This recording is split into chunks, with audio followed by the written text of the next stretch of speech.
I remember when I got my first computer.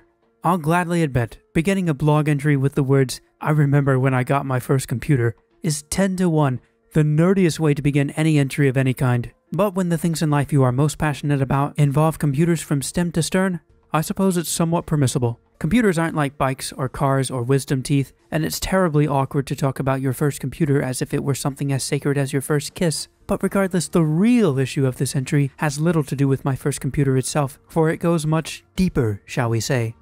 I was a sophomore at high school. I mowed more lawns than you could shake a fist at. I saved up months and months of allowance for a mighty, magnificent, glorious computing machine. After finally placing my online order, a handful of boxes showed up on my doorstep, and I hugged the UPS guy with such a powerful mixture of gratitude and gratefulness, he begged to be released before hurtling back to the safety of his truck. I waved goodbye before ripping into the boxes like a ravenous wolf.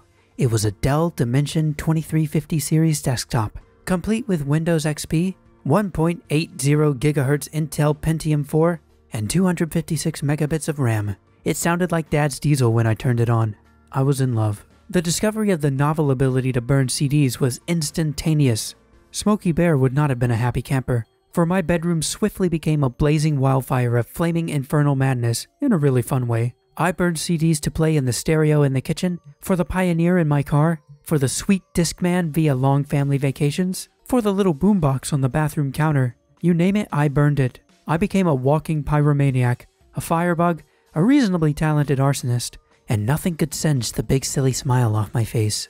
The whole point of unloading all this rubbish is because something came into my life around this time that completely changed everything. A chair. I can practically see your eyebrows raise in bewildered confusion. A chair? Really? Come on, look at that thing. It's a dumb chair.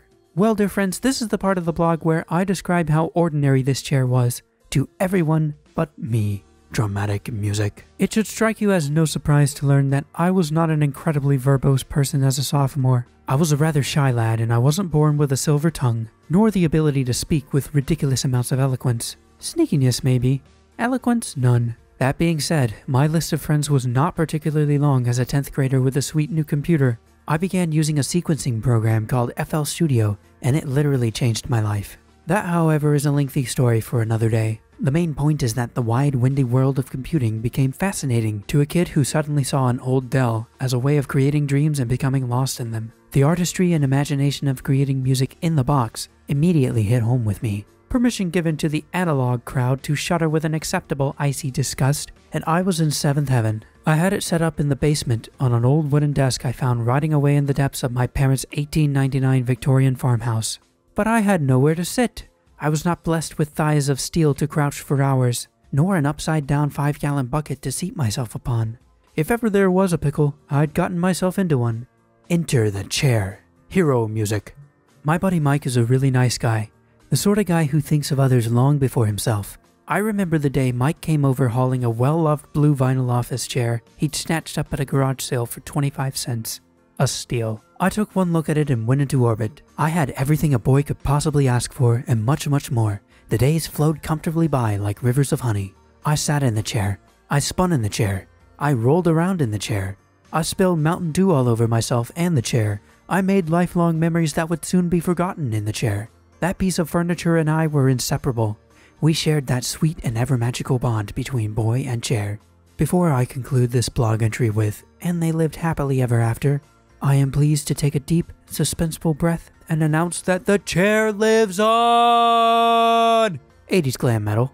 I sit in the chair. I spin in the chair. I spill Mountain Dew all over myself and the chair. The chair and I have become best of friends, and we look forward to making memories we won't remember in 2 weeks. In fact, the more I type these words and the longer I sit here and think about it, the purpose of this blog entry is actually designed to serve as a device for formally introducing you, the greedy reader, to one of man's best and frequently overlooked friends.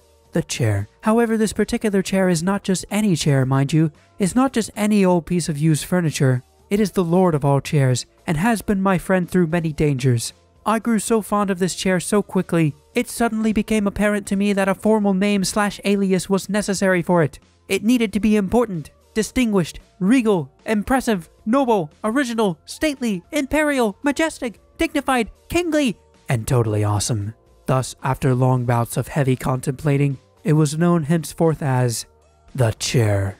Imperial March. Internet friends, I'd like you to meet the Chair. The Chair, meet my wonderful internet friends. Whew, I feel better about things already.